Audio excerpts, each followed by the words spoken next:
Many people believe Virginia's Cannabis Reinvestment Equity Program offers loans. That assumption is wrong, and misunderstanding it can cost organizations time, credibility, and eligibility. Today, we are breaking down exactly what this funding is, what it is not, and why understanding the difference matters under Virginia law. Here's the context and why this question keeps coming up. As cannabis policy has evolved in Virginia, community organizations, advocates, and residents have increasingly heard about reinvestment funding tied to cannabis tax revenue. What is rarely explained clearly is how public reinvestment funds work, especially when those funds are connected to a regulated industry like cannabis. Historically, many people associate government funding with loans, subsidies, or tax credits that require repayment or future obligations. When the words funding and program are used without explanation, assumptions naturally follow. This confusion is amplified by the fact that cannabis policy in Virginia is still evolving.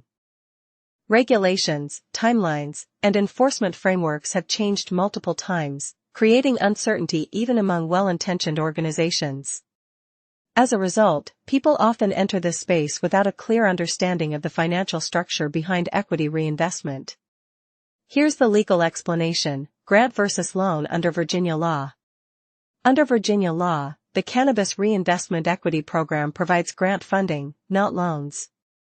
This distinction is grounded in public finance law. A loan requires repayment under defined terms, often with interest, timelines, and enforcement mechanisms. A grant, by contrast, is a public allocation of funds for a specific purpose, provided that the recipient complies with the terms and conditions of the award. In Virginia, cannabis reinvestment funds are sourced from cannabis-related tax revenue and directed into the reinvestment fund. These funds are then distributed through a public, competitive grant process administered by the Virginia Cannabis Control Authority or its designated partners. This is not a casual distinction. The legal framework governing grants is entirely different from the framework governing loans. Understanding that difference determines how organizations plan, operate, and remain eligible. How cannabis reinvestment funding is structured. Unlike private funding, public reinvestment grants are structured around accountability. Grant funding is purpose-restricted, time-bound, outcome-driven, subject to audit. This structure exists because the funds originate from public revenue and are intended to serve public benefit goals. That is why grant recipients are required to demonstrate clear program objectives, measurable community impact, transparent financial controls, ongoing compliance. None of these requirements transform a grant into a loan.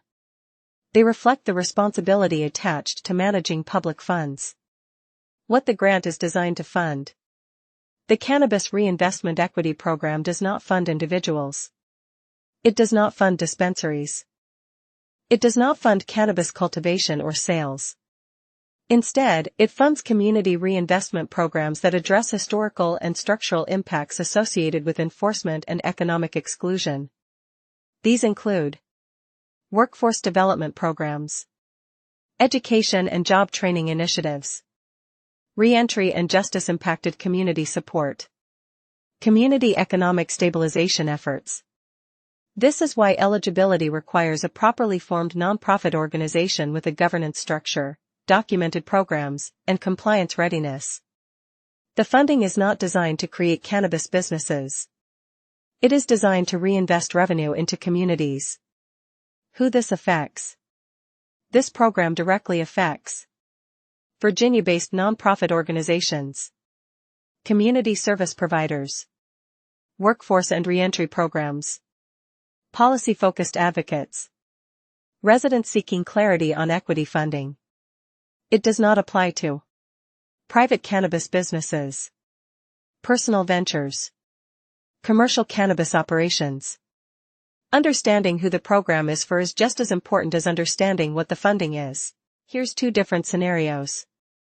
Imagine two organizations approaching this opportunity. Organization A believes the funding is a loan. They design programs around repayment assumptions, limit long-term planning, and treat the funding as temporary capital.